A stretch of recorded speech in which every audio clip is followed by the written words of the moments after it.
안녕하세요, 여러분. 오늘은 선생님하고 2.3 물체 계 시스템에 대한 얘기를 해볼 겁니다.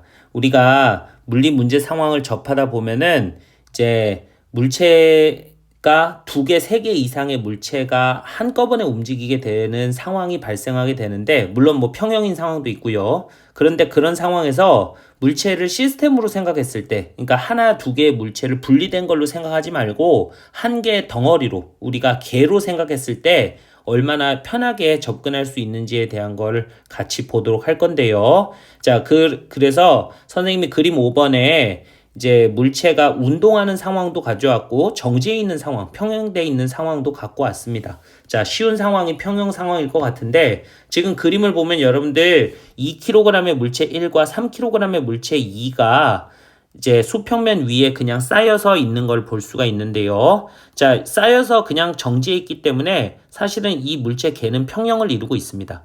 그러면 여기서 이제 바닥면이 물체 2번을 떠받치는 수직 항력이 얼마냐고 물으면 볼 거 없이 50N이다 라고 얘기할 수 있는 게, 이거를 전체 시스템으로 생각했을 때 이 시스템 5kg의 한 덩어리 물체가 50N의 중력을 받을 건데 수직 항력의 크기가 걔를 떠받치고 있는 거기 때문에 얘의 크기는 보나마나 50N이다 라고 하는 것을 알 수가 있겠죠.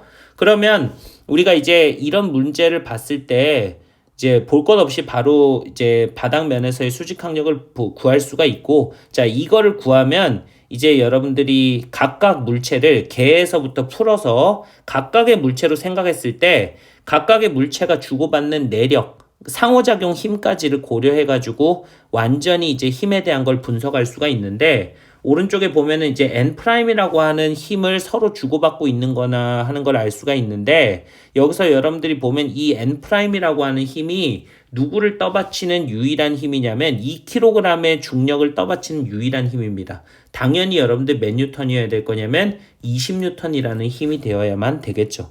그러면 이게 20뉴턴이 아니면 20뉴턴이라고 하는 중력을 떠받치지 못하기 때문에 수직 방향으로 가속될 수밖에 없다라는 것도 깔려 있는 겁니다. 자, 그러면 이게 여러분들 얼마 거냐면 작용 반작용이니까 당연히 20뉴턴이 돼야 될 거고요. 이게 아까 50뉴턴이라고 쌤이 얘기했죠? 그러면은 이 초록색 물체에 작용하는 2번 물체에 작용하는 알짜 힘은 30뉴턴일 건데, 그 30뉴턴이 결국 누구를 떠받치는 힘이냐면 아래쪽으로의 30뉴턴만큼의 중력을 떠받치는 힘일 거다라는 거를 검산으로 알 수가 있겠죠? 결국은 이렇게 여러분들이 이제 그 서로 주고받는 힘과 이제 수직 항력에 대한 것이 다 제대로 풀린 거다라는 검산이 완벽하게 이루어진 겁니다. 그래서 사실은 수직 항력을 구하고 N'을 먼저 구하고 N을 구하는 건 좀 어렵고, 그냥 N을 구하는 게 그 시스템 상에서는 훨씬 더 직관적으로 쉽게 풀리겠다라는 거를 얘기한 거고요. 자, 두 번째 문제는 가속 상황인데, 운동 상황인데, 자, M1이라고 하는 물체와 M2라고 하는 물체를 수평으로 맞대어 놓고 라지 F라고 하는 외력으로 왼쪽에서 밀어주는 상황을 생각해 보는 건데요. 자, 당연히 M2는 M1에 밀려가지고 같은 가속도로 가속하게 될 건데, 이때 가속도가 얼마냐고 물어보면 볼 거 없이 얼마냐면 M1, M2를 더한 것을 F에서 나눠준 값이다 라고 얘기할 수 있는 게, 왜냐하면 얘를 시스템의 한 덩어리로 생각하면 한 덩어리가 M1 플러스 M2만큼의 질량인데 라지 F의 힘이 작용하니까 당연히 M1 플러스 M2분의 F의 가속도가 작용하는 게 너무 당연한 얘기겠죠. 그게 시스템으로 접근했을 때 바로 구할 수 있는 가속도 값입니다.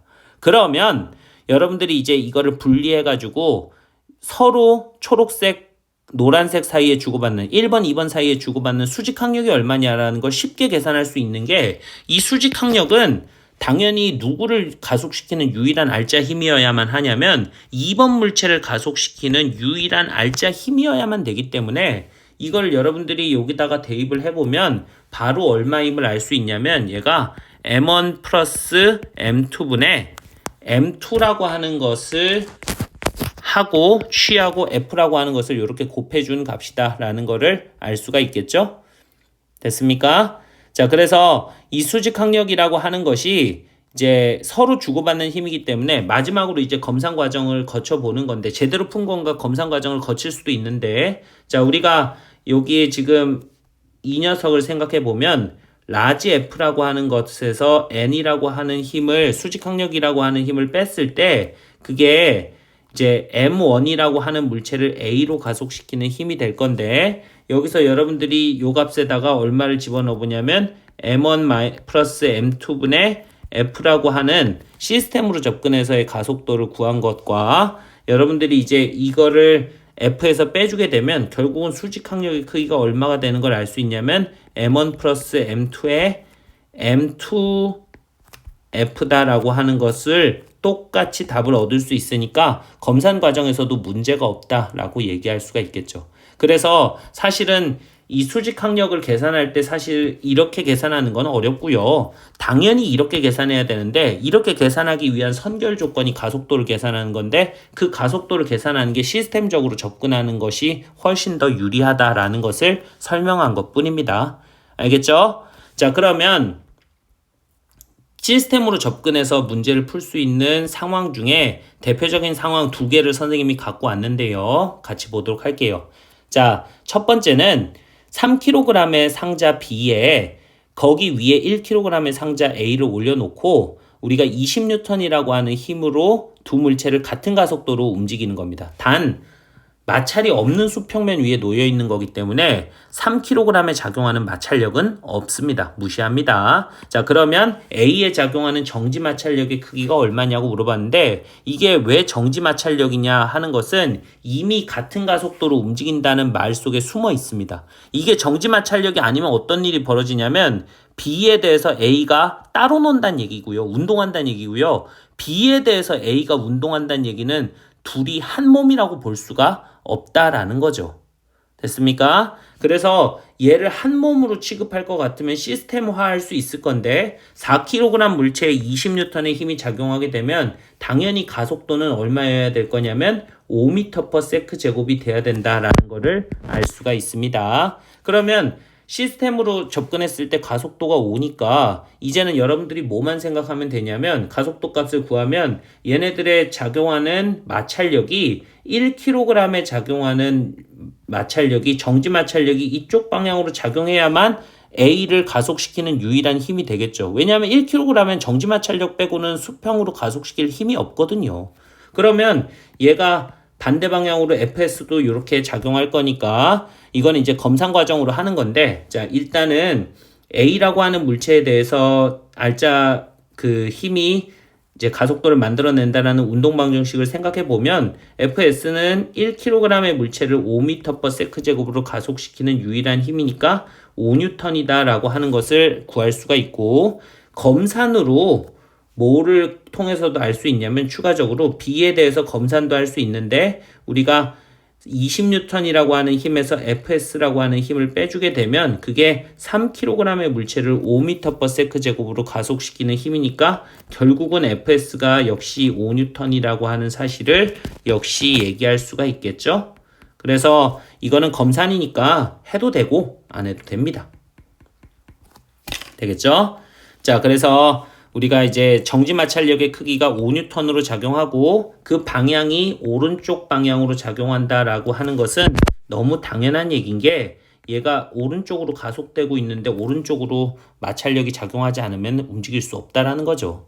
자, 그러면 아래쪽에 여러분들 세물체계에 대한 얘기를 해볼 건데 자, 세물체계에 대한 것도 어렵지가 않은 게 자, MA, MB, MC의 질량을 갖고 있는 상자를 나란하게 놓고 F의 힘으로 밀어줬습니다. 그러면 당연히 얘들이 밀려 한 덩어리처럼 이동하게 될 건데 그때 여러분들이 가속도 값이 얼마냐고 물어보면 전체를 시스템으로 생각하면 됩니다. 얘를 하나의 덩어리로 생각해 보면 당연히 MA라고 하는 것과 MB라고 하는 것과 MC라고 하는 것을 더해서 F에서 나눠주게 되면 그게 한 덩어리 가속도가 되겠죠. 그런데 여기서 이제 물은 게 뭐냐면 A가 B에 주는 힘의 크기를 물었거든요. 그러면 A가 B에 주는 힘의 크기는 당연히 어떻게 돼야 될 거냐면 이거 어렵게 생각할 거 없이 A가 B를 밀어주는 힘이 유일하게 누구를 가속시키는 거냐면 MB, MC라고 하는 덩어리를 가속시키는 유일한 알짜 힘이 되겠죠. 그래서 우리가 얘네들의 힘의 크기가 최종적으로 얼마다라고 얘기할 수 있냐면 A가 B를 밀어주는 힘의 크기, 이게 수직 항력이기도 한데 A, B 사이의 수직 항력, 그게 MB라고 하는 것과 MC라고 하는 새로운 시스템을 우리가 가속도 A로 가속시키는 힘이니까 최종적으로 답이 얼마다라고 얘기할 수 있냐면 MA 플러스 MB 더하기 MC분의 MB 플러스 MC의 F다라고 하는 것으로 구해낼 수가 있겠습니다. 됐습니까? 추가적으로 여러분들이 뭐 어떤 힘도 물어볼 수 있을 거냐면 C와 B 사이에 작용하는 힘도 얘기할 수 있을 거고요. 그때는 C만의 R자 힘으로 생각해서 풀어도 될 거고요. 자, 그래서 그렇게 여러분들이 이제 수직 항력에 대한 개념과 우리가 이제 물체 개에 대한 얘기를 해보도록 해봤는데요. 우리가 이제 물체 개로 접근해가지고 가속도를 먼저 구해내는 게, 직관적으로 먼저 구해내는 게 문제를 푸는데 중요한 핵심이다라는 거를 기억하면 될 것 같습니다. 알겠죠? 자, 오늘도 여러분들 고생하셨고요. 항상 열심히 공부하시는 여러분들 응원합니다. 자, 수고하셨습니다.